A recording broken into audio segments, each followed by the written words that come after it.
Mhm.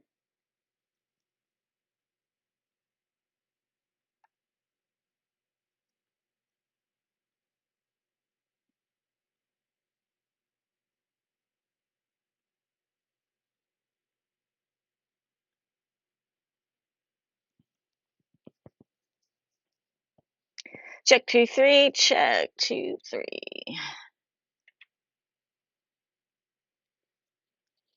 Hello, hello, hello. I think I am on live. Is anybody with me today? This is Toolbox Tuesday, week 83. Why?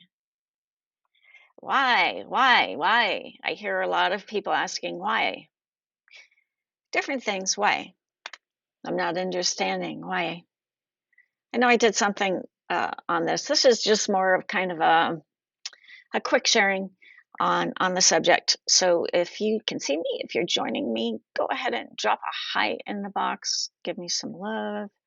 I always like to interact with you. If not, um, go ahead and put hashtag replay if you're catching the replay, and hashtag live if you're catching me live today. Okay, so why? I hear this a lot. Have you ever asked why? Why God? Why, Lord? I'm not understanding why. It's when things are going really smooth when I question my path. It's in works where I meet no resistance that causes me to examine twice. It's in the day of apparent rest that I find I need to be even more diligent. I have found in life the wrong way to be easy and the right way hard. I find Satan not cutting across my path of badness. Oh, he's all for that. But it's when I'm fully equipped with the armor of our great God. Hi, Rochelle. I have my front band between my eyes. When I'm focused on doing the will of our awe inspiring God. And when I'm moving around in his spirit, this, this is where the resistance of the rebellion rises up to meet me. It's in the moments of being free of opposition that I stop and ask, why? Have I deviated from the way? Have I been distracted from the truly more important things in life? What am I pursuing? Why is there not adversity? When I'm facing persecution, I generally know I'm on the right track. Why? Because our Lord and Savior Jesus was persecuted. And as Paul said at 2 Timothy 2:3-1, everyone who wants to live a godly life in Christ Jesus will suffer persecution.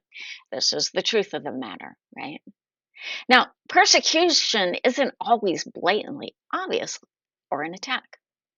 It can show up in wearing many disguises, in fact. Sometimes it's in sickness and health issues that bring on real discouragement. Sometimes it's financial burden and the pressures of the rising costs of living and providing for our families. Sometimes it's our associations, the people we surround ourselves by that spoil our useful habits and causes problems. It could also come in the form of the entertainment that we choose. Anything that is for a purpose of causing us trouble and walking in our integrity and faith, or challenges our belief that we are loved, or that makes us question whether God is hearing our righteous prayers, or anything that makes us question God or wonder if He's abandoned us. Anything that robs us of deep connection with our Creator and Holy Spirit, or any action that hinders our prayers to our faithful God who we love, could very well be placed there intentionally. Yeah, Satan and his can cut across our paths of righteousness and cause us trouble. And sometimes we bring hard times on ourselves through our sinful desire and choices that cause us to push against the goad or the cattle prod of God. A cattle prod, as well as a shepherd's crook, are both instruments of redirection. Now, when we are prodded by the goad of God or find the crook of the shepherd's staff around our neck, it's for this very purpose, redirection. Lost my mic here, sorry. And it is an active safety measure for our benefit. And so we do well to pay attention to it, don't we? We, by our choices, can really lean into the cattle prod. Or there may be a need for the shepherd to yank us back on the path of life and safety. Sometimes it's self-inflicted, isn't it? When we lean into the cattle prod of God, we cause ourselves pain. And then our question, why, takes on a whole new meaning, doesn't it? Sometimes I have to stop and ask, is this persecution or is this self-inflicted? If it's persecution, I can live with that.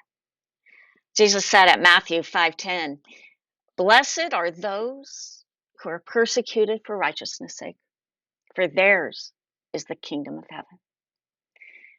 And like Paul, we consider all things a loss on account of the Christ. He's so worth it. And like the faithful apostles who went from the Sanhedrin hall, we too can rejoice and leap with joy because it's on account of Jesus that we endure.